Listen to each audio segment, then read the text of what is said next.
အားလုံးလက်အုပ်ချီပြီးနောက်ကညီညီလေးဆိုကြအနန္တ၅ပါးကိုရှစ်ခိုးပါ၏ဗျာဆိုလေ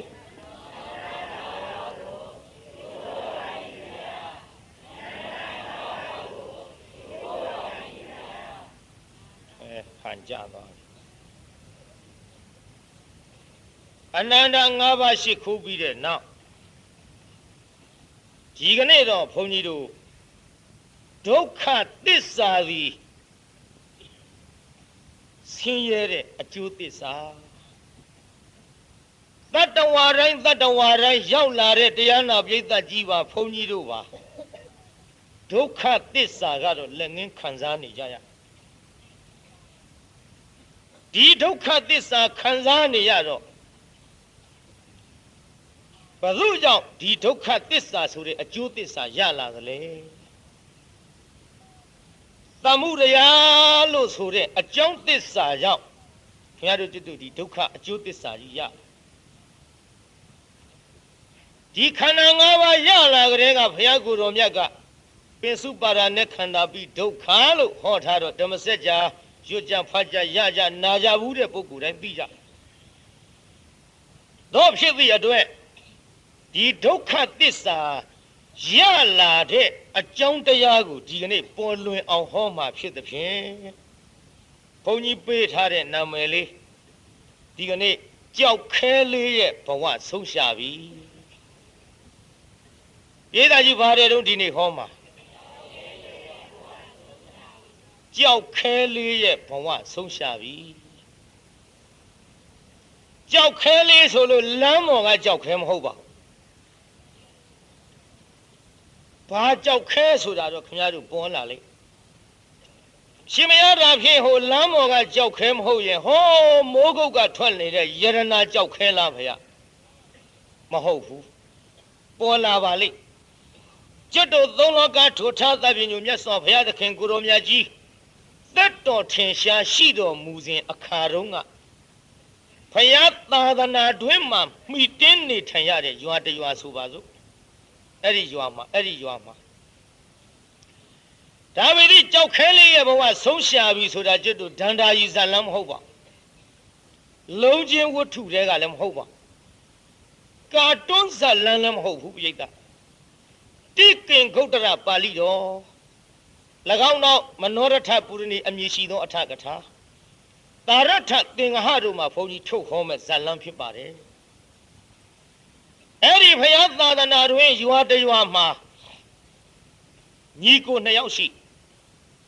အကိုလို့သူကမောင်ကြောက်ခဲညီလို့သူကမောင်ကြောက်သေးညီကိုနှစ်ယောက်ရှိကြအမေနဲ့ဆိုတော့သားမိသားဖ3ယောက်သားမိ3ယောက်ပေါ့လေအဖမပါဘူးအမေနဲ့သားမိ3ယောက်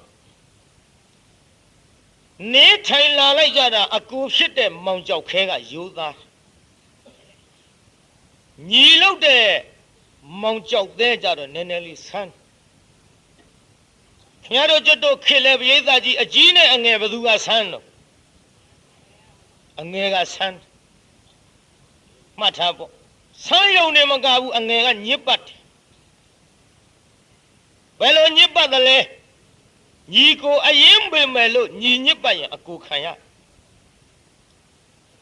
တိုင်းရမ်းပြီးတော့မညစ်ပတ်နဲ့အကိုဘက်ကလည်းမြောက်ပေးမယ်လို့ရှိတတ်တယ်မြင်မလားဟိုရှေးတုန်းကညီကို2ယောက်သည်အဖေသေးသွားတော့အမွေခွဲကြတယ်ကြံရစ်တဲ့အမွေကစောင်းတစ်ထည်နဲ့နမတကောင်များစားပဲကိုကြီးရဲ့တဲ့ခုရှုံးမှနောင်ရှင်းအမွေခွဲမှညီလို့တဲ့ကောင်ကညစ်ပတ်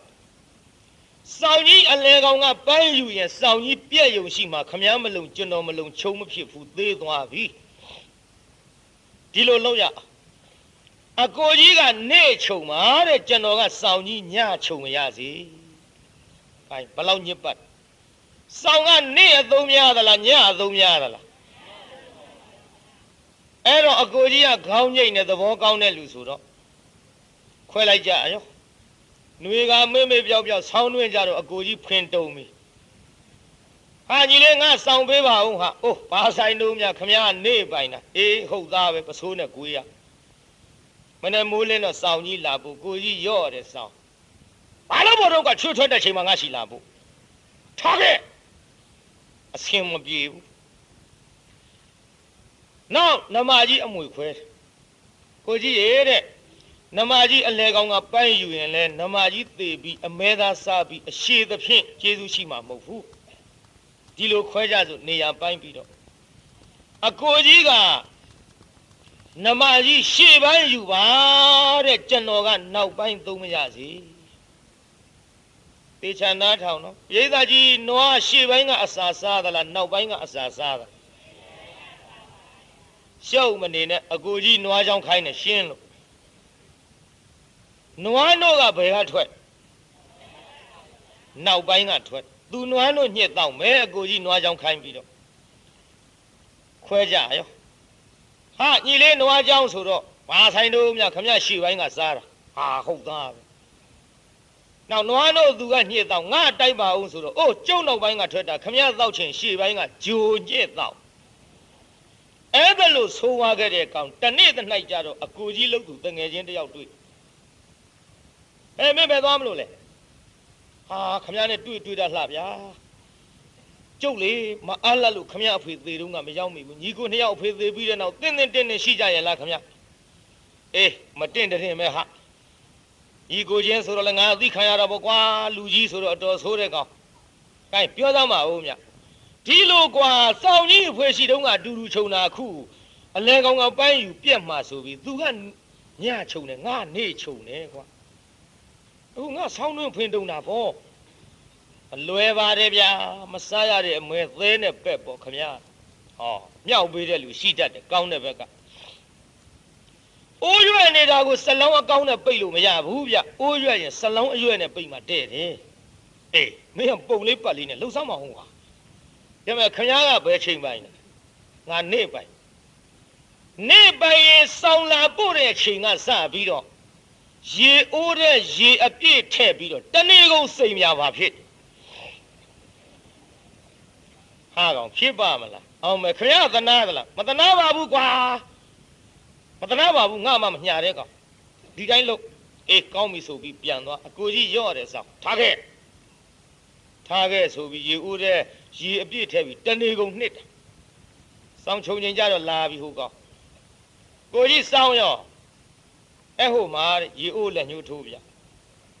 စောင်းမေးတာဗျအဲ့ဒီထဲမှာကွာနှိုက်ကြည့်လိုက်တော့ရေတွေနဲ့နစ်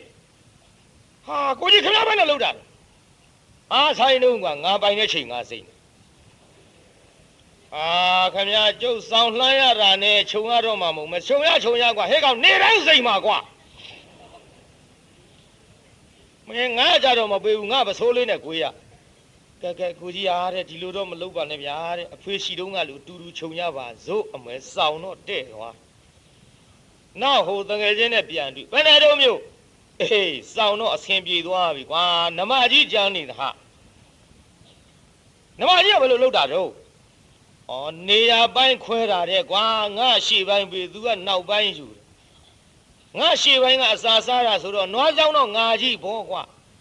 နွားတို့ကသူ့နောက်ပိုင်းကထွက်တော့သူကြီးညှစ်တော့တယ်ငါမတိုက်ဘူးမလွယ်ပါတယ်ဗျအေးလှုပ်ပါအောင်ကွာစောင်းကလည်းမင်းကြောင့်ဆင်ပြေသွားတာဒီလိုလှုပ်ဗျခမရပဲနေရာပိုင်းတော့ငါရှေ့ပိုင်းပိုင်ရင်အဲ့ဒီကောင်နွားတို့ညှစ်နေတော့ခမရပိုင်တဲ့နမကြီးရှေ့ပိုင်းထိတ်တူနဲ့ထုဗျမြောက်ပေးတဲ့လူရှိတတ်တယ်နိုင်တိုင်းသိမ့်မဖိနဲ့ဟာကောင်ဖြစ်ပါမလားခင်ဗျာသနာသလားမသနာပါဘူးကငါဂျိုကညှစ်တော့ပြောတဲ့ကောင်ဒါဖြင့်ဒီတိုင်းလှုပ်ဆိုပြီးမှားလိုက်တော့အိမ်ပြန်ရောက်တော့ဟိုကောင်နွားနုညှစ်တော့မှာနွားနုညှစ်တာခင်ဗျားတို့မြင်မှုပါတယ်တချို့တကားတွေကိုယ်တိုင်ညှစ်ဖူးပါတယ်ခွက်ဒူးနဲ့ညှလို့လေတရှုံနဲ့ရိုင်းနဲ့နွားကျိုးတုတ်ရင်နဲ့နွားဒီတိုင်းညှစ်အဲ့ဒီလိုတရားနာပရိသတ်ရေဟိုကောင်နွားနုညှစ်တော့ခွက်ကြီးဒူးနဲ့ညှဒီကတူကြီးနောက်ကနေဖွဲ့ယူသွားကိုကြီးပဲတော့ဘယ်မှာဟုတ်ပါဘူးကွာထူသေးဘူးညှစ်မှထူ နောက်ဟိုကောင်လဲနွားတို့ညစ်မလို့ကင်လိုက်ရောနမကြီးထိတ်တူနဲ့ချရတဲ့ကွမ်းတို့ကန်လို့ကလေးကကိုကြီးခဏဘယ်နဲ့လောက်တာတော့ဟေးဘယ်နဲ့လောက်မှာတော့ကွာငါပိုင်တဲ့နေရာငါထုတယ်လာလေမလောက်ပါနဲ့ခင်ဗျာမင်းနွားကြောင်းတော့ငါကနွားတို့တိုက်ပါအောင်ဆိုတော့ခမရှိပိုင်းကစားတယ်ဆိုပြီးတော့ငါဂျိုညစ်တော့လေးပါလေးနဲ့ဒီနွားအစာမစားလို့ဖဲကအဲ့ဒါတွေထွက်မတော့ဟာလာလေမလုပ်ပါနဲ့ဗျခင်ဗျာကိုင်းကိုကြီးအားတဲ့နွားတို့လည်းအတူတူတောက်ကြပါစို့နွားလည်းအတူတူကြောင်းကြပါစို့အဖေရှိတုံးကလူပေါ့ဟောတဲ့သွားဒါတော့ညီဆိုတာညစ်ပတ်စမြဲငယ်တဲ့လူကိုမှန်ရလားပြိဿကြီးနော်အကုန်လုံးတော့မဟုတ်ဘူးပေါ့ကြီးတဲ့လူညစ်ပတ်တာလည်းရှိသကိုငယ်ရွယ်သူပေါ့အနိုင်ကျင့်လို့ဒါပဲဒီများသောအဖြစ်ကြည့်အခုကြောက်ခဲကရိုးကြောက်သေးကနည်းနည်းလေးမရိုးသားဒါပဲမလို့ရိုးသားတဲ့မောင်ကြောက်ခဲကအရင်အိမ်တော်ပြုသည်ပြိဿကြီးဘသူကအရင်အိမ်တော်ပြုရှင်မရိုးတဲ့လူကအရင်အိမ်တော်ပြုသလားဖះမမေးနဲ့လူရိုးသင်းကြိုင်းမှရှိတယ်အဲ့ဒီကိစ္စကြမရိုးဒါကြောင့်ဘသူမှစိတ်မချနဲ့ဒီကိစ္စနဲ့ပတ်သက်လာရင်အသက်ကြီးတဲ့ဖိုးကြီးတွေလည်းစိတ်မချနဲ့ဟုတ်တယ်အသက်ကြီးပြီသူတို့ကလည်းအသက်ကသာကြီးတာဒါလောက်ပြောသိပါတယ်ဖိုးကြီးတွေကမခံရင်လို့အရှင်ဖះတော်ကောဆိုကျွတ်တို့ဘုန်းကြီးတွေလည်းမချနဲ့ပုထုဇဉ်မှန်သမျှဘသူမှစိတ်မချနဲ့မှန်ရလားဘုန်းကြီးပြောနေတာလွတ်အောင်သာရှောင်မှလွတ်တယ်မရှောင်ရင်တိုက်မယ်ဘသူဖြစ်ကြည်တရားနာပြိဿခုအဲ့ဒီလိုရိုးသားတဲ့မောင်ကြောက်ခဲအရင်အိမ်တော်ပြုတော့သူတို့အိမ်လူတယောက်တိုးသွားပြီဗောတိုးဘူးလားပြိဿကြီးအကိုရဲ့အကိုမရရဲ့ညီလို့တဲ့လူရဲ့၄ယောက်ဖြစ်သွားပြီသူတို့ရဲ့အမေရဲ့ဒီလိုနေလာခဲ့မောင်ကြောက်ခဲရတော်တဲ့နေ့စဉ်နဲ့မြထင်းကုတ်ထွက်ရထင်းကုတ်ထွက်တော့အိမ်နေခဲ့ရတာကမောင်ကြောက်သေးနဲ့မကြီးနဲ့မောင်ကြောက်သေးနဲ့မကြီးနဲ့နေ့စဉ်နေပါထိုင်မှတွေ့ပါမြင်မာများလာတော့ပြောရအောင်ပရိသတ်ကြီးချင်းသီးနဲ့ဆာအတူထားတော့ပါဖြစ်အရေးပြောတယ်ရွာတရွာသွားမေးတယ်ချင်းသီးနဲ့ဆာအတူထားဘာဖြစ်တုံးဆိုဒကမတယောက်ကအရေးထွက်ပါဗျာအရေးပြောတယ်ဆိုတော်သေးကဲအရေးပြောတယ်အိုးချင်းထားတော့ပါတယ်တုံးပရိသတ်ကြီးအိုးချင်းထိကြိုးချင်းထားတော့တတိပြုပေါ်လဲလူကြီးတွေကြည်ထားကြမိမလောင်ခင်ကတားတဲ့ဗျလောင်ပြီးမှညှိလို့လွယ်တာမဟုတ်ဘူးခင်ဗျားတို့လူကြီးတွေကခုခေတ်ပြစ်ထားတတ်ပါတယ်မတားဘူးရုပ်ရှင်တွေသွားကြည့်ရုပ်ရှင်တွေကကျွတ်တူတစ်ခါကြည့်ဘူးတဲ့အမေလှုပ်တဲ့လူကသမီးတဲ့ညီကိုကာဖီဖြော်တိုင်းလိုက်တဲ့အမေတို့ဖျားကိုးစုသွားမလို့တဲ့ပြစ်ထားခဲ့မိမလောင်ငင်ကမတားဘူးလွန်ကျွံကြမှာအမလေးပစ္စည်းရေးကဘယ်လိုဂုံရင်းကမမျှလို့ပညာချင်းကဘာဆိုင်တုံးနဲ့ဟောကိုယ့်ရုပ်ကာယလှုပ်တော့ဟိုသေချင်းစိုးနဲ့သေးကုံနဲ့လူငယ်တွေဗမာပြည်အများကြီးအဲ့ဒါလူကြီးတွေအပြည့်မြေထဲခုံချရတာနဲ့တာဂိတတရားဘောကဆင်းချင်းခုံချရတာနဲ့အစိတ်သဝရနဲ့မှန်ရလားပြိဿကြီးကဲကြည့်အခုတရားနာပြိဿကြီးအိုးချင်းထိဆိုတဲ့ကဲ့သို့မကြီးနဲ့မတ်နေပါထိုင်မှများလာတော့တရားနာပြိဿကြီးမှားကြတာပေါ့ဒီလိုမကြီးနဲ့မှမှားပြီးတော့လာခဲ့တဲ့ကိစ္စမောင်ကြောက်ခဲဖြစ်တဲ့အကိုကြီးမသိရှာပဲသိရလားပြိဿမသိပဲနဲ့နေလားနည်းနည်းတော့ထူးတယ်မိမထူးတာလဲ तू မသိဘူးဒီကနေ့တော့မကြီးလောက်တဲ့လူကမတ်ကိုပြောကြောက်သေးလို့ခွန်လိုက်တော့ဗျာလုံးမနေနဲ့လာအောင်ဒီကိုငါပြောဟိုမင်းနဲ့ငါနဲ့နေရထိုင်ရတာလေမင်းကိုကြီးမသိဘူးနော်ဟာမသိလို့ပေါ့ဗျာသိရင်ကျွတ်တို့နှလုံးပြိုင်တတ်ပြစ်မှာအေးတတ်မှာ သူတတ်တာမင်းခံနိုင်မလားချီနှင်းကောင်းစင်းကိုရင်းမေသည်ဗျာခင်ဗျာကိုတတ်တာဘယ်ခံနိုင်လိမ့်ဟေးမခံနိုင်မေသည်တတ်လိမ့်မယ်မသိသေးလို့ဘယ်လိုပဲမသိပေမဲ့လို့တနေ့နေ့တစ်ချိန်ချိန်တအိမ်နဲ့ဒီလိုနေကြရတော့ဒုကိစ္စသိလိမ့်မယ်သိရင် तू ကတတ်မှာဒီမဲ့ဒီလိုလို့ तू မတတ်ခင်တို့ကအရင်တတ်မှာဖြစ်မင်းနဲ့ငါနဲ့လဲလွတ်လွတ်လပ်လပ်နေရအောင်မင်းကိုကြီးဒီတိုင်းထားလို့မဖြစ်ဘူး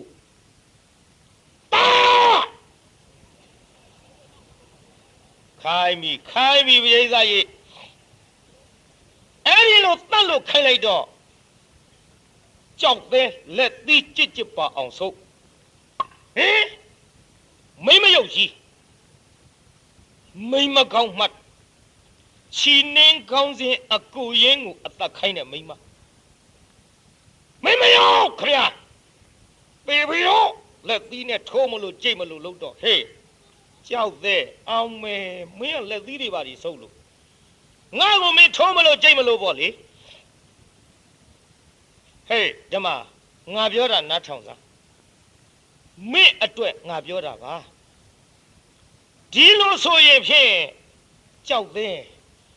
ငါမှားတယ်ပဲထားပါတော့ကွယ်ကိုင်မသတ်ချင်ရင်လည်းနင်းနိုင်ပါတဲ့တော့ငေါ်လုံးလေးနဲ့မျက်နှာချိုသွေးပြီးတော့လာခဲ့ရမှာတရားနာပရိသတ်ကြီးဟောနောက်ရက်ကြတော့မောင်ကြောက်သေးမကြီးလို့သူကအကတ်မခံတော့ပရိသတ်ကြီးအကတ်ခံရလားတို့လေးဖြေကြငါအိတ်ချင်ဖြေနော်ကြဲလောင်လေးပရိသတ်ကြီးမောင်ကြောက်သေးကိုမကြီးလို့သူအကတ်ခံသေးရလားနလန်တော့ထားဆရာကိုဆေးတို့တော့လွတ်သွားပါ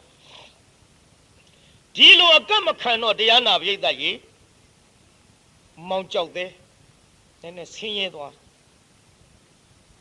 ဟေးမင်းဘယ်တော့ဟောဗျာဘယ်တော့မေးနေရသေးလားကျုပ်ခမရှိလာတာလေ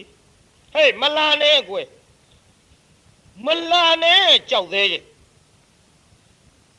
အိုးဗျာခမကြီးမင်းအိုးဗျာမလုံးနဲ့တော့မင်းငါနာမကနဲ့နော်ဒီတော့ဘုန်းကြီးကပါဇန်းနဲ့ပြောနေတာခမတို့အဲ့ဒီနှစ်ယောက်မျက်စိနဲ့မြင်အောင်မှန်းကြည့်စမ်းဟာဗျာခမကြီးဟေးမင်းဟာရမလုံးနဲ့မကနဲ့နော်မကနဲ့မင်းဗျာမဗျာနဲ့သွားမကနဲ့ဒီမှာရင်တော့ငါခိုင်းတာမှန်သမျှအကုန်ရအခုလေမင်းအကူတပ်ပါဆိုတော့မင်းကမရပဲကိုကွဒီမှာကြောက်သေးသွားငါနားမလာနဲ့ဆိုတော့မောင်ကြောက်သေးအပြင်မဲ့ထွက်ပြီးတယောက်တည်းအတော်လေးစိတ်ဆင်းရဲသွားမှိုင်းရင်စဉ်းစားကြောက်သေးအကူအသက်ခိုင်းနေပြီအလေမင်းကလည်းမင်းမဲလောကကြီးမိမတွေပေါ်သားနဲ့အကိုရမယားကိုမှမှားမိတဲ့ကောင်ဆိုတော့သူပြောတာဟုတ်တာပဲတရားကောင်းမလား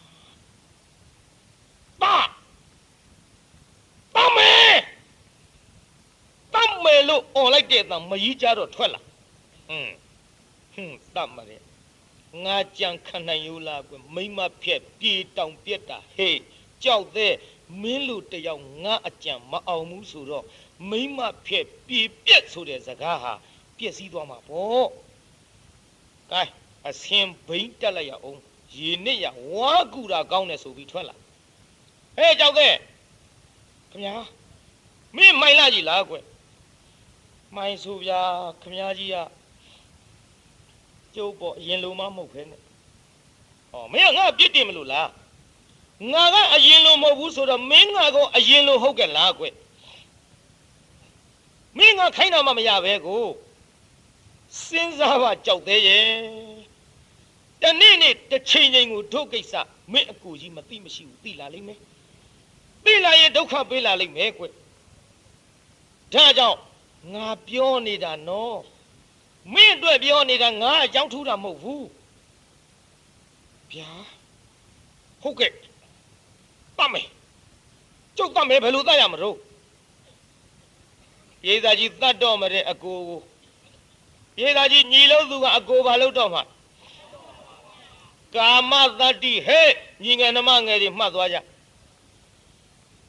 ကာမရဲ့တတ္တိဆိုတာလူသားရဲ့သည်ကြောက်ကြလားဟဲ့ခိုးရဲသည်တိုက်ရဲသည်လူရဲသည်မှတ်ထားကြသေးချာကာမနဲ့ပတ်သက်ပြီးမြောက်ပေးတဲ့သခြင်းတွေကလည်းလောကအတော်ပေါ်ဘူးလားပြိဿကြီးပေါ်တယ်နော်အင်းလားဟိုသခြင်းတစ်ပုတ်ရွှေဘုံကြီးပေါ်စံကျင်ဘူးတဲ့တဲ့အုပ်အပြက်ကလေးထဲမှာကဲပြိဿကြီးမေးအောင်ခင်ဗျားတို့မှန်တဲ့တိုင်းပြောသားမှာရွှေဘုံကြီးပေါ်နဲ့တဲ့အုပ်အပြက်ထဲဘယ်နေရာနေခြင်းငါလည်းရှာမပေးနိုင်ဘူးကွာကြာနော်ရွှေဘုံကြီးပေါ်နေခြင်းကြတာဘောဘသူကတဲကိုပြက်လေးတဲ့နေနိုင်ပါမလို့ဒါပေမဲ့လို့ရွှေဘုံကြီးပေါ်နေရပေမဲ့လို့ကိုချစ်တဲ့သူနဲ့မနေရရင်သေရတာကမြတ်တယ်လို့ဆိုကြသည်တဲအိုအပြက်ကလေးတဲ့နေရပေမဲ့လို့ကိုချစ်သူနဲ့များမျက်နှချင်းဆိုင်ပြီးထိုင်ကြည့်နေရရင်အမလီထမင်းမစားရဘဲနဲ့ဗျိုင်တူငတ်သေးခြင်းသေပါစေပျော်တယ်လို့ဆိုကြသည်မှန်ရလားဒီတာတတိထားပေါ့လေတတိထားပေါ့ကာမတတ္တိဤတဲ့ဟိုသချင်းတစ်ပုဒ်ကရှိသေးထမရေကိုအတူတောက်ရစေတော့ဆိုတာဆိုဘူးလားဟဲ့ထမရေဆိုတာတောက်တာပဲကောင်းပါရေးထားတဲ့သချင်းကတော့ထမရေကိုအတူရရစေတော့ရက်လို့တော်ပါမလားပြိဿ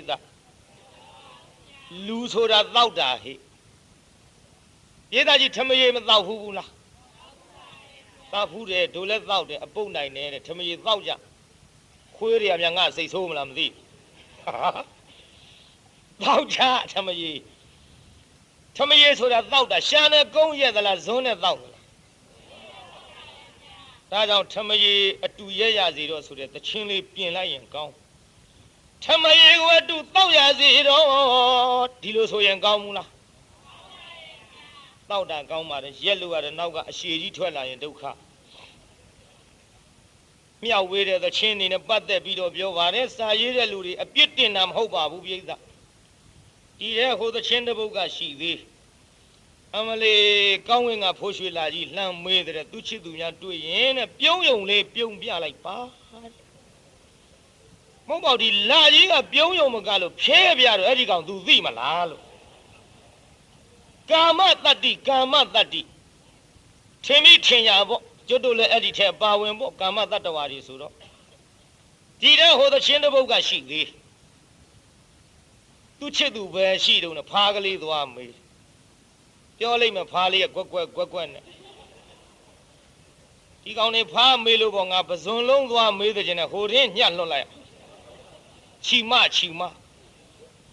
နော်ကာမတတ္တိတွေကာမတတ္တိဆိုတာဒီတိုင်းပဲပြိဿအဲ့ဒီကာမတတ္တိပြင်းထန်လာတော့အခုမောင်ကျောက်သေးကအကိုလုံးသူကိုတတ်တော့မရဲတတ်မယ်ဆိုပြီးဟောမင်းဒါဖြင့်ရောရဲရင်ယူသွားမြစ်စိတ်ကစောင့်မင်းအကိုကပြန်လာရင်ရေချိုးကောင်းလျှော်လွှတ်လိုက်မယ်ရေချိုးကောင်းလျှော်လွှတ်လိုက်လို့မြစ်စိတ်ရောက်တဲ့အချိန်ခါမှာရဲတင်းနဲ့သာမင်းအကိုရဲ့လေဘင်းပိုင်ချလိုက်တော့ခိုင်ရဲဆက်ကြီး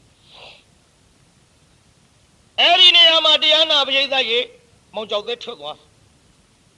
မြစ်စိတ်ကစောင့်ကတစ်ပင်ရင်းကနေပြီးတော့ရဲရင်ကြီးနဲ့စောင့်ပြန်လာပြီးကြောက်ခဲထင်းစီကြီးထမ်းလို့ကဲနဲ့အရင်တော့ကထွက်မကြိုတဲ့မိမဒီကနေ့သူ့လင်းသားမောင်ကျောက်ခဲကိုထွက်ကြိုသည်ပြေသာရင်တော့ကကြိုရလား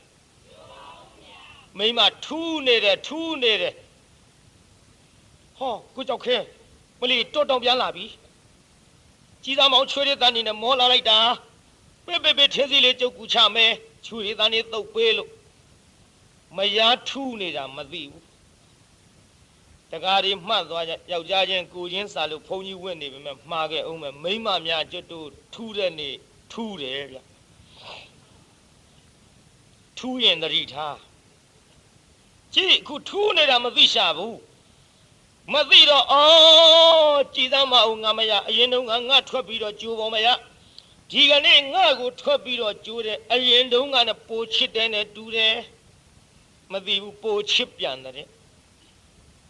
မှတ်ထားနော်ဒီခြားခြားထူးတဲ့နေရာကိုသိရအဲ့ဒါလို့ပိုချစ်တယ်ထင်ပြီးတော့တရားနာပြိဿကြီးဝမ်းမြောက်ဝမ်းသာနဲ့ပေါ့ဒီမဲ့ကိုကြောက်ခဲတော့ကြိုက်တတ်တဲ့ချင်းဟင်္ဂါသီလေးကျုပ်အစာများများနဲ့မခါအောင်ချက်ထားတယ်ဒါပေမဲ့လို့လေချွေးတွေတန်နေနဲ့ရေချိုးခေါင်းလျှော်ပြီးမှတန်တန်ရှင်းရှင်းနဲ့မျက်နှာချင်းဆိုင်ထိုင်းပြီးတော့မြိုင်မြိုင်စားကြတာပေါ့ခေါင်းလျှော်ကြည့်အောင်လေအေးပစိုးပွေးဆိုပြီးတော့ဟောပစိုးလေးပခုံးတင်ပြီးထွက်သွားပြေသာကြီးထွက်သွားဗလားတရားနာပြိဿယူလိုက်တာမောင်ကြောက်ခဲသူဘာမှမသိရှာဘူး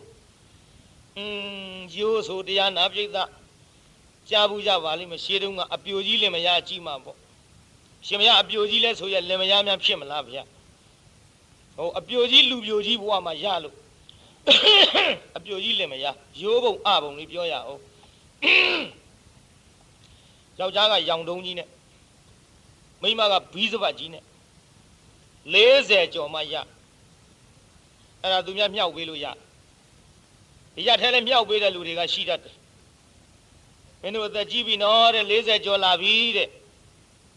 နေကောင်းတော့ကိစ္စမရှိဘူးတဲ့မကြမ်းပါတဲ့အချိန်ခါမှာလင်ရမရရဲ့ဆိုမှကိုပြီးရင်ပြီးပြုစုမှာတဲ့ယူကြမြောက်ပေးရောမြောက်ပေးတော့ရရောရလာသည့်အထိမှန်တခါမှကြည့်ဘူးတဲ့လင်မရမဟုတ်ဘူးတနေ့သ၌ကြတော့အိမ်ဝိုင်းတွေကမိမလုတ်တဲ့လူကမှန်ဝိုင်းလေးတစ်ချက်ကောက်ရမှန်နဲ့ကြည့်လိုက်တော့ဘီးစပတ်နဲ့သူ့ရုပ်ပုံကြီးပေါ်တယ်ဟောကြည့်စမ်းပေချင်းဆိုငါရိုးတဲ့အောင်းမိတ်ရိုးတဲ့အောင်းမိတ်ဒါ40ကျော်မှရလာပြီးတော့ကြည်သားမတော့ဒါသူ့မရငယ်ဒါပုံမာပြီသူ့ရုပ်ပုံသူကြည့်ပြီဟိုလေကြည်သားမပြီးစပတ်ကြီးနဲ့ချောချောခန်းခန်းကြီးတွေ့ကြသေးတာပေါ့ဖာလေးတဲ့ထဲ့ထားပြီးတရားနာပြေသာနေ့စဉ်နဲ့မြတ်ဒီဓာတ်ပုံထုတ်ကြည့်ပြီးတော့ငိုတာသူ့မရငယ်ဓာတ်ပုံဆိုပြီးတော့နောက်လင်လုတ်တဲ့လူကတရားနာပြိဿရေချောင်းကြည့်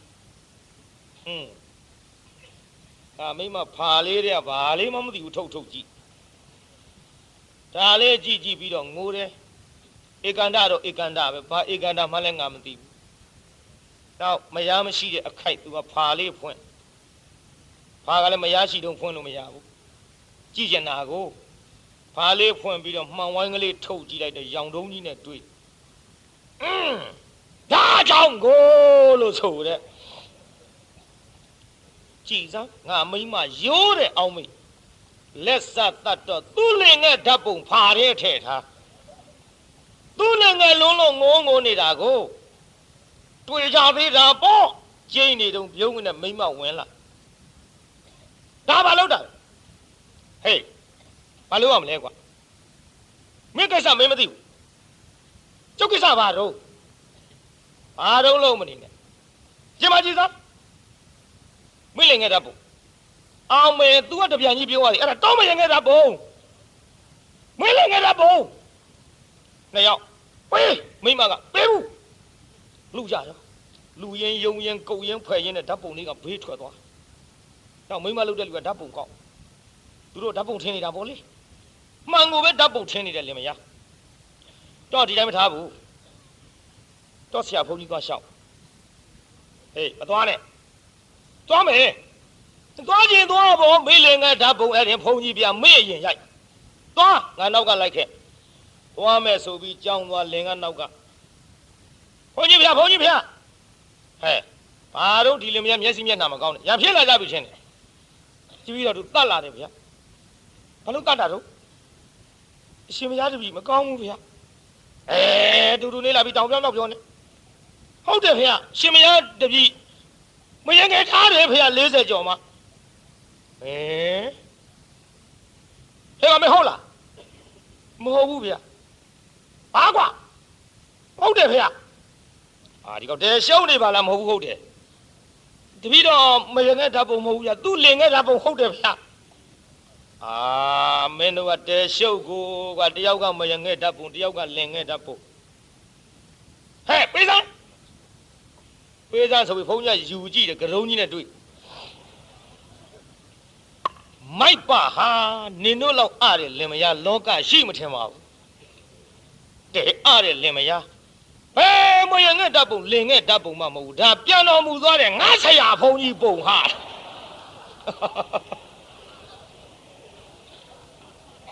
မာတာ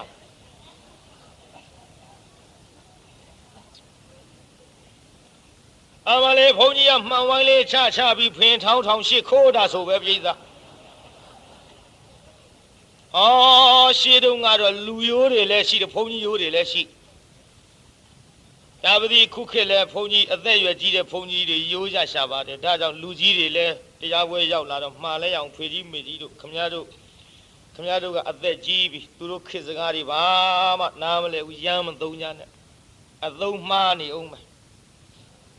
ကဲရှိသေးတော့ရိုးတဲ့နေရာကထွက်သွားတယ်ကျုပ်လည်းဇက်ထုံမျက်ခြေပြတ်လိမ့်မယ်ကဲရဲတဲ့နဲ့သွားစောင့်ဒီကလည်းတရားနာပြည်သားပစိုးလေးပခုံးတင်ပြီးတော့မယားလေးရဲ့မျက်နှာမျက်စိတွေကမထွက်တဲ့ရောင်ပေါ့လေသူစိတ်ထဲထင်းနေမယားလေးပြောတယ်အသံနာတွေကမထွက်တဲ့ရောင်တကယ်မထွက်တာမဟုတ်ဘူးဟဲ့တော့ရောစိတ်ထဲကစွဲလန်းပြီးတော့မြစ်စေရောက်တော့ဆံမင်လေးဖာရချပြီးတော့ခေါင်းလျှော်လိုက်တော့အမလေးမယားလေးမျက်နှာကရေစမှလေရေထဲမှာတုံပြုံနဲ့တုံရောပေါ်ပြိတ္တာဆံမင်လေးချလိုက်တော့ရေလေးကလှုပ်တဲ့အထဲမှာသူမယားမျက်နှာအရိပ်ကလေးသူမျက်စိထဲမှာမြင်နေတဲ့ရောင်တကယ်မြင်တာမဟုတ်ဘူးဟဲ့တရောင်မှတ်ထားဦးစိတ်ကထင်တာဝိပဿနာသားတွေပေါ့စောစောကဟောခဲ့တဲ့အတိုင်းပေါ့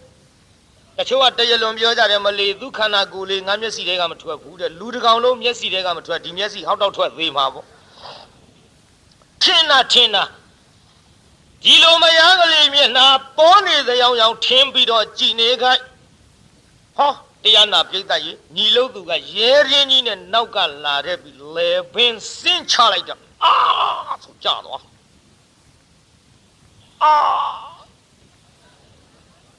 ကြသွားပြီတင်ရငိုချင်းချရမနေနဲ့အသက်တောင်ဘယ်ထွက်ရမှမသိငိုချင်းဆိုတာသူ့နေရာနဲ့သူငိုသင်းတဲ့နေရာမှာငိုရတယ်နောက်ပိုင်းမှာကြည့်ရှုလုပ်တာပေါ့ဟုတ်တယ်ဒီနေရာငိုကိုမငိုနိုင်ဘူးမသေးလို့ငိုတောင်မှမလေးဒါပဲငိုနိုင်တယ်သူငိုရင်ကဲသွားရောလည်းပင်ပြတ်ကြသွားဒီနေရာပဋိစ္စသမုပ္ပါလေးဝင်ကြည့်လိုက်စမ်းပါဗျဇာတ်ထုတ်တယ်ပဋိစ္စသမုပ္ပါလေးဝင်ကြည့်လိုက်စမ်းပါဥပါဒံမြဘယ်သူကလာပြီးတော့စဆက်တယ်လဲလို့ဆိုတော့တဏှာအဲ့ဒီတဏှာကိုဘယ်သူကကူးပေးလိုက်တာတုံးဆိုတော့ခမည်းတော်စောစောကဟောခဲ့တဲ့ဝေဒနာမယားလေးမျက်နှာပြုံးရွှင်နဲ့ပြောလိုက်တာကိုမြင်ခဲ့တော့သူ့စိတ်ချမ်းသာတယ်ထင်းတော့ဒုက္ခဝေဒနာမယားလေးတို့တာပလီပလာနဲ့သူ့တတ်ဖို့ပြောပေမဲ့လို့တတ်ဖို့မထင်မဲနဲ့မသိရှာတော့ငါချစ်ရှာတယ်မယားပလီပလာပြောတာပါပေပဲလို့သူ့နားထဲကမထွက်တဲ့ရောင်ထင်ပြီးတော့လာခဲ့တော့မယားအတန်လေးကြားလို့စိတ်ချမ်းသာတော့ဒုက္ခဝေဒနာဝမ်းမြောက်တော့သောမနတဝေဒနာပေါ့အဲ့ဒီဝေဒနာကဘယ်သူဆက်တယ်လဲဝေဒနာပစ္စယတဏှာရေးသားကြီးဘယ်သူဆက်တယ်တဏှာဆိုတာပါလေတရက်ကိုကောက်တော့လောဘလောဘတိလောဘလိုချင်တာလောဘတဏှာဆိုလို့မိန်းမတယောက်ကယောက်ျားတယောက်ကိုလိုချင်တယ်ယောက်ျားတယောက်ကမိန်းမတယောက်ကိုလိုချင်တယ်အဲ့ဒါလောက်တင်တဏှာမမှတ်နဲ့စားချင်တယ်သွားချင်တယ်ကြည်ချင်တယ်မြင်ချင်တယ်ပြောချင်တယ်ပါချင်တယ်အကုန်လုံးအဲ့ဒါတဏှာတွေအဲ့ဒီတရားနာပိဋကကြီးတဏှာကိုဆက်ပေးလိုက်တော့ဒီတဏှာကတဖြည်းဖြည်းရင့်တန်းလာတော့တဏှာပစ္စယဥပါဒနာဥပါဒဆိုတာဘာလို့လဲလောဘတဏှာဆိုတာလဲလောဘနှစ်ခုဖြစ်နေလို့မျက်စိမလဲနဲ့တဏှာလို့ဆိုတဲ့လောဘကအနုဥပါဒလို့ဆိုတဲ့လောဘကရင့်သွားပြီ အမှန်တော့လောဘကိုအနုအရင်ခွဲထားဥပါဒံဆိုတာပြင်းထန်သွားပြီအဲ့ဒီဥပါဒံကဘု ဆက်တယ်လဲလို့ဆိုတော့ဥပါဒါနပစ္စယဘဝဆက်မြေသားကြီးဥပါဒံကဘယ်ဆက်တော့ဟောဘဝဆက်ပုံလေးနားထောင်ကြည့်မိမဆွဲလန်းတဲ့စိတ်နဲ့သေတော့ဟိုဘက်ဘာသွားဖြစ်တယ်လဲလို့ဆိုတော့တသမိန်ခေဟေအဲ့ဒီအိမ်သူမိမနဲ့သူညီရဲ့အိမ်မဟာဓမ္မနိဟုတ်တဝနိဗ္ဗာတိထမွေလေးသွားဖြစ်ပြေသားကြီးဘာသွားဖြစ်တော့ထမွေလေးသွားဖြစ်တယ်ထမွေလေးသွားဖြစ်တော့လေတရားနာပိဋကကျွတ်တို့မွေရီးလေးဘာမွေလေးတော့စားတဲ့မွေအထီးမှပါသလားဖះမမေးနဲ့မပါဘူးကျုပ်ဖာကျုပ်အထီးတက်ပေးတာဟိုဟာဆွဲလန်းဖြစ်မှတော့ဒါပဲဖြစ်မယ်မွေမဖြစ်နိုင်ဘူးမွေမဖြစ်နိုင်ဘူး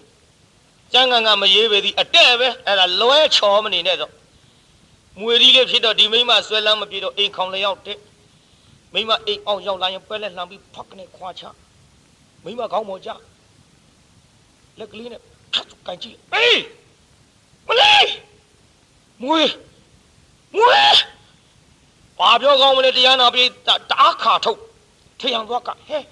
၆ထုတ်နဲ့ပြင်မဲ့ထွက်သွားအဝေးမသွားဘူးအိမ်မော်ပြန်တက်ဒီမိမအိမ်အောင်ရောက်လာဖက်ကနေခွာချဟဲကြည့်စမ်းကြိုက်လဲကြိုက်တာမဟုတ်ဖဲနဲ့ဒီမွေငါအိမ်အောင်ရောက်ရင်သူအပေါ်ကနေဘယ်ကရောက်လာတယ်မသိဘူးငါပေါ်ခွာချတန်တော့ကိုကြောက်ခဲငါဆွဲလန်းပြီးတော့သေသွားရှာတာကျင်းငါဒီချက်ကလေးနဲ့ပြန်လာမှစားရအောင်ငါမျက်နှာလည်းမျက်စိတွေကထွက်မှာမဟုတ်ဘူးငါအသံလည်းနားတွေကထွက်မှာမဟုတ်ဘူးငါဆွဲလန်းပြီးတော့သေတာဆွဲလန်းပြီးတော့သေရင်ဆွဲလန်းတဲ့နေရာဖြစ်တတ်တဲ့ကိုကြောက်ခဲကလည်းငါကိုဆွဲလန်းပြီးတော့သေသွားတာတန်တော့တင်ဝင်ငါခေါင်းမဟုတ်ခဏခွာချရင်ဖြင့်ကိုကြောက်ခဲတာ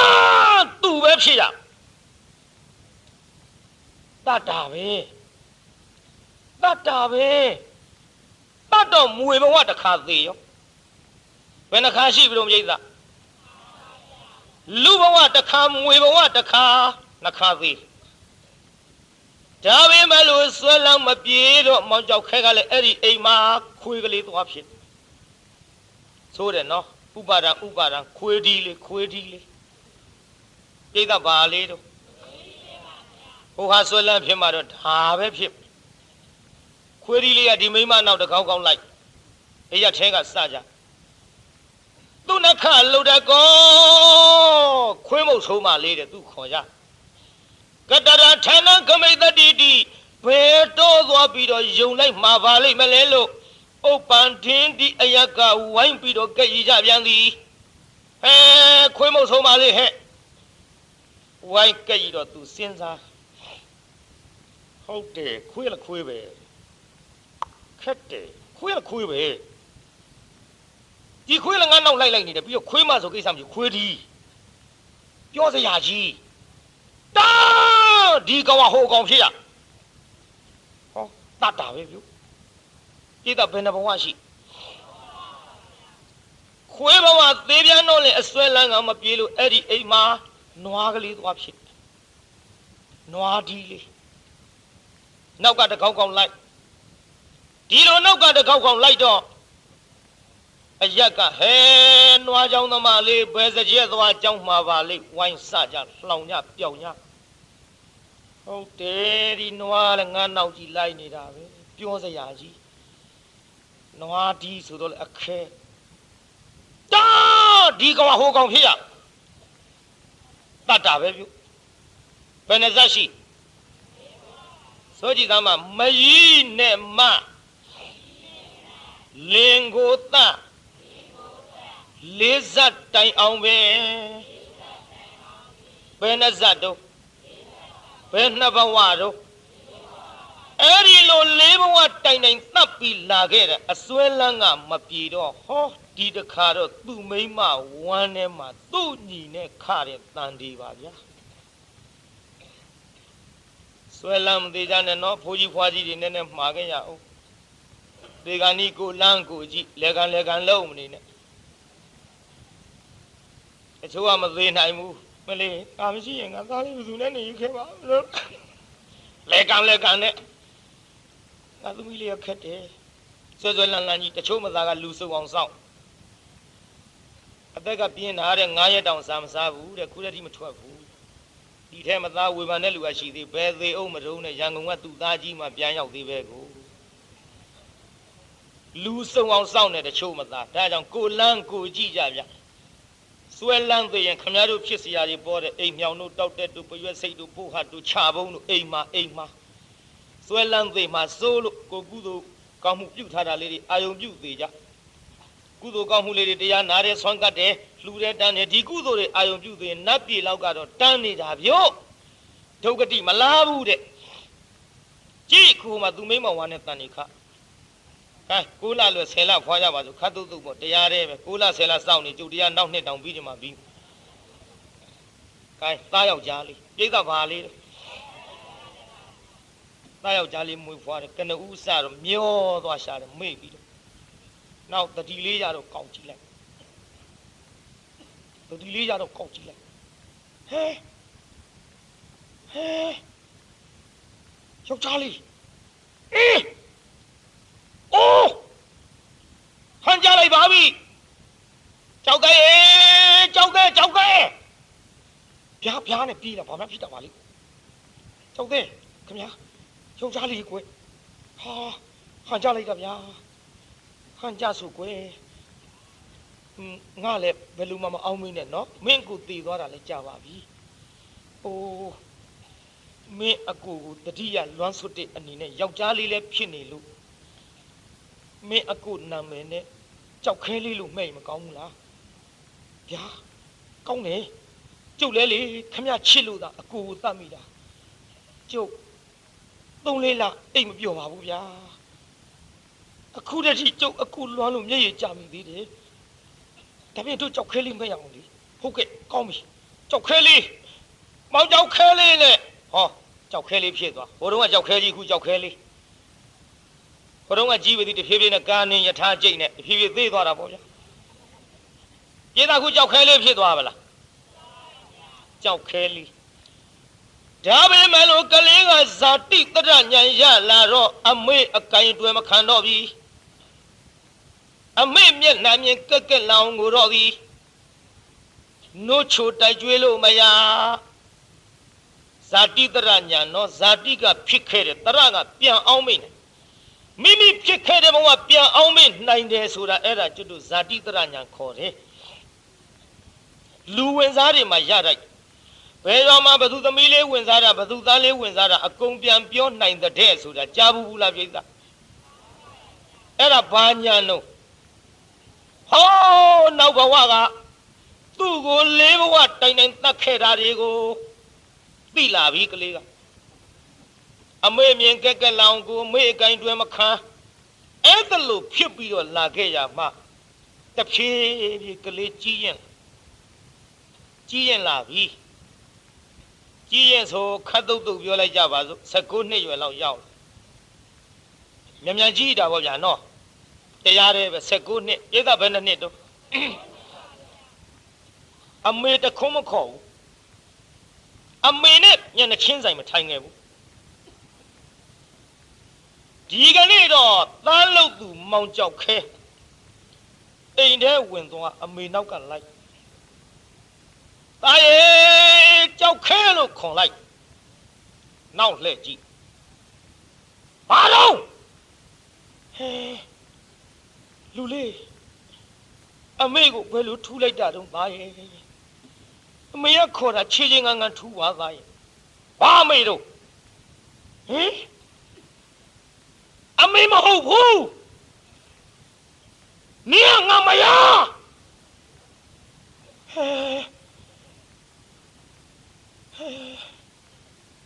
လူလေး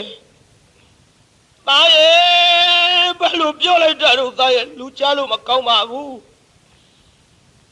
အမေကိုမရလို့ဆိုရသလားသားရဲ့အရာထဲကလူတွေကြားလို့မကောင်းပါဘူး ကောင်းမရပဲသားရဲ့ရစ်စင်လာကြီးလားသားရဲ့ငါသားအမေကိုမွေးကျေးဇူးတွေဆက်တော်တာလားလူစိမ်းသားကြီးအမေလို့ခုချီတီတခုမခေါ်ယူမကအခုတော့ငါမရတဲ့လူကလေးသားအခေါ်နဲ့ဘာသားတော့ဟင်မိမကောင်းမှတ်မိမယုတ်ကြီးလူသားကောင်းပါကြီးနေငါကိုလေးဘဝတိုင်နေတတ်ခဲ့တဲ့လူသားကောင်းပါကြီးလူမဟုတ်ဘူးခွေးမတေဘီတော့မိမယုတ်လက်သီးနဲ့ထိုးမလို့ကြိတ်မလို့လှုပ်ပြီးတော့ရင်ဘတ်လက်ဝဲလက်နဲ့လှမ်းတွန်းလိုက်တာအမေပက်လက်လောင်လေသားလူကလေးရစ်စလိုက်တာသားရဲ့အမေလို့တခုခွန်လို့မကအခုအမေကငါသားကြီးသေအောင်တတ်တော့မလို့လားဖယားနဲ့တခိုင်းနဲ့ပြတဲ့မိခင်ရဲ့ကျေးဇူးတွေမင်းဆက်တော့တာလားသားရဲ့အနန္တမေတ္တာရှင်မမောင်ရဲ့သားရဲ့လူကလေးရဲ့ကြောက်ခဲရဲ့ပေါ့ဗျာငိုရှာတော့ပေါ့သမယချစ်တော်ဝင်သူမိခင်အရင်ငိုလားအမေငိုနေတာကြုတ်ကြည့်မနေနဲ့အနန္တမေတ္တာရှင်မသားရဲ့သမယချစ်တော်ဝင်သူမိခင်အရင်ငိုလားတရိတမင်ကင်းကမတရားဆိုရှာတဲ့သာဝရတနောသာဝရတနော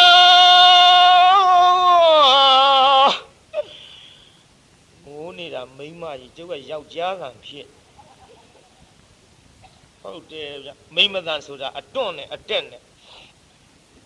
ရှားရှိတယ်လည်းမအောင်ဘူးနဲ့နည်းနည်းရှည်ပြလိုက်ရအောင်တရိတမင်ကင်းကမတရားဆိုရှာတဲ့သာဝရတနောမိမသန်ဒီလိုလာရသာဝရတနောအမွေဒီလိုလာမှာဘူးအမကြပါဘူးကွာအဲ့ဒီလိုငိုတယ်ပဲမှတ်ပါမဆိုးကြပါနဲ့သားရဲ့ကြောက်ခဲရဲ့တမျိုးအထင်မှာကမေကိုစောကားရဲ့ဖြစ်တကယ်မကြငရဲ့ရွာဆိုသွားရလိမ့်မယ်ကွယ်ဟမမင်းတဟဝရစီလားအမေကိုတနာမိခင်ရဲ့မေမောဆင်းရဲမှာလာဆိုပြီးငိုလိုက်ပုံတော့ဗျာပြေသာအမေလို့သူငိုပလားငိုယုံမကဘူးမျက်စိကလေးမှိတ်ပြီးတတိလစ်သွားရှာလှုပ်တော့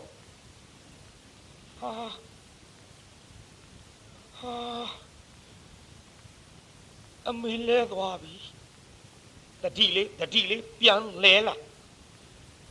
အိဒါကြီးအတိတ်ကအရေးတွေကပျောက်သွားပြန်ငါအမေကိုပြမမိပြီအမေအသက်မရှိသေးရဲ့လားမာပြီကြောက်ခဲမင်းမှာပါဘောလားရဲ့လို့တအားပြေးပြီးတော့သူ့အမေလဲပဲအောက်လက်ကလေးရှိုးမျက်နှာလေးပေါင်မော်တင်လို့မေ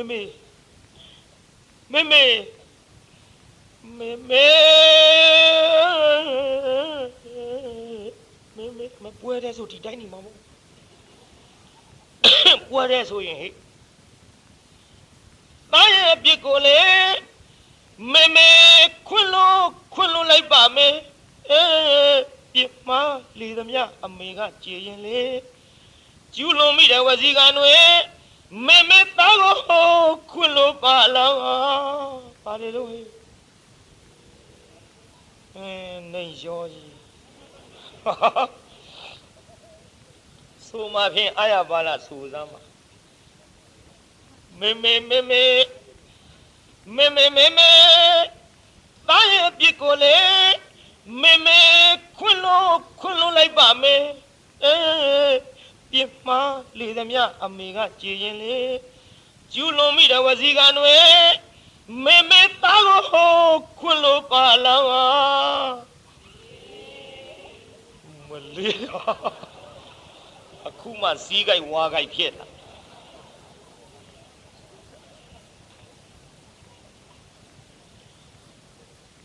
ပရိသတ်ကြီးသားလို့သူသတိပြန်ရပါလားသတိပြန်ရတော့လေအမေမျက်စီလေးပွင့်လာဟောသားလူကလေးအဘလေး19နှစ်ရွယ်ချီအမေတခွန်းမှမခေါ်ခဲ့တဲ့သားခုလေအမေလို့ခေါ်လိုက်တာအမေအားရလေချင်းသား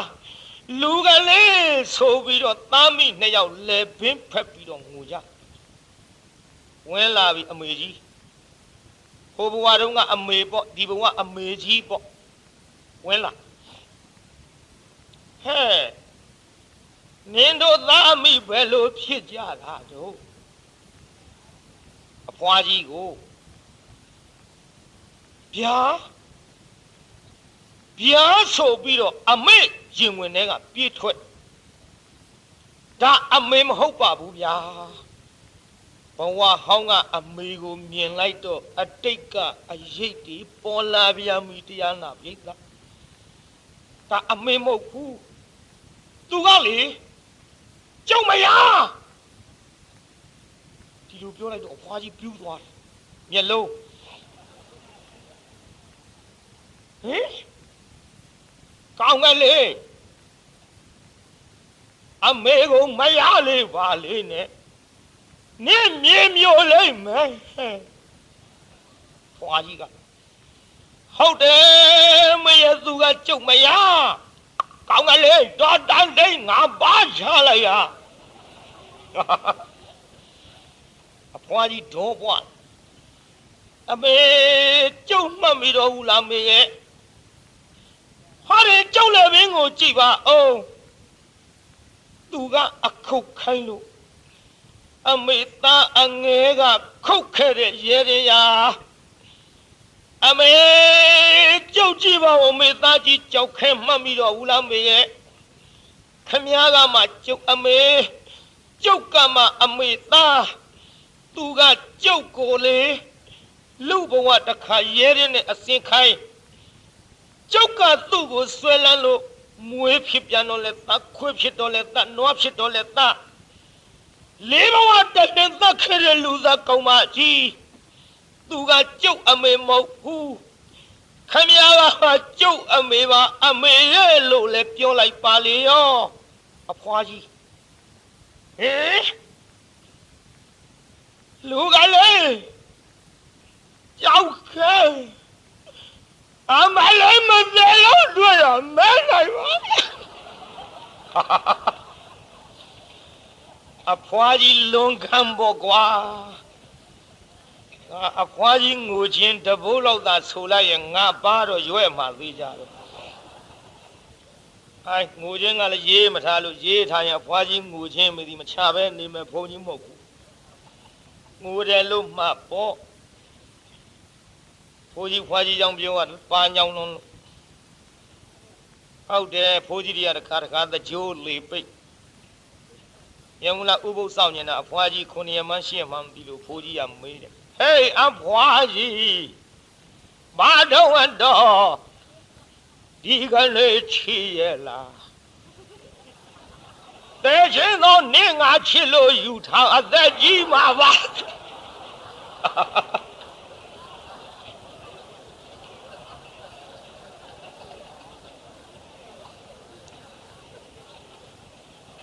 အကုန်လုံးကိုယ်ရောကာယဖြစ်ကုန်အမှန်တော့ဥပုသ်ဆောင်ရင်လို့8ရက်လားမေးရှာတာတကြိုးကလေပိတ်ပြီး8ရက်လားဖြစ်တော့ဖွားကြီးတော့ပွားတာပေါ့ဒါရှိပါစေတော့လေကျုပ်ကဘေးဖောက်ထွက်သွားဒီတော့မှသားရဲ့တားပေးမယ်လို့အမေကဟိုဘဝတုန်းက9လလွဲ10လဖွားခဲ့တယ်အမေဒီဘဝလည်းမင်း9လလွဲ10လဖွားခဲ့တာပဲအမေကြီးပါပဲသားရဲ့ဖះနဲ့တခိုင်းနဲ့ပြအမေကိုငါသားတီလို့မပြောနဲ့နော်သားရဲ့တတိယပါတော့သားရဲ့ဟုတ်ကဲ့မေမေကျုပ်သိပါပြီမေရဲ့ခုတော့ အမေကျုပ်အပြစ်ကြည့်ပါပဲမေရဲ့အမေအပြစ်မရှိဘူးတကယ်တမ်းရှာလိုက်တော့ကျုပ်အပြစ်ကလည်းစင်စစ်အာမရောအဝိဇ္ဇာတဏှာဝသေနာတွေ့မူလာနီကျုပ်လေဒီမိမကိုဒီလိုဆွဲလာရင်ဒီလိုအသက်ခံရလိမ့်မယ်ဆိုတာမသိအောင်အဝိဇ္ဇာကြီးကဖုံးဥက္ကဋ္ဌလို့အမေတဏှာဆိုတဲ့တွင်ရမှုချဲလဲတဲ့မြကျုပ်ခံရတာပဲမေရဲ့ဟုတ်တယ်ကွာအဝိဇ္ဇာဥက္ကဋ္ဌဆိုတော့တဏှာတွင်ရမှုပေါ့နိုင်ငံရေးမဟုတ်ပါဘူးတော့ချက်တွေသူဟာနဲ့သူခေစကားနဲ့သူကနားလဲအောင်ပြောရနိုင်ငံရေးဆိုသတင်းစာတောင်မကြည့်ပါဘူးနော်ဘုန်းကြီးကျောင်းတော့သိကြပြီးသားပါဒါနားလဲတဲ့စကားလုံးလေးနဲ့အမေကျုပ်ကိုသူတို့နှိမ့်ဆက်လို့ကျုပ်ဒီလိုဒုက္ခဖြစ်တာမေရဲ့အခုတော့ကျုပ်သိပြီရဲ့လို့အော်ခုတော့ဖြင့်သိပါပြီလေ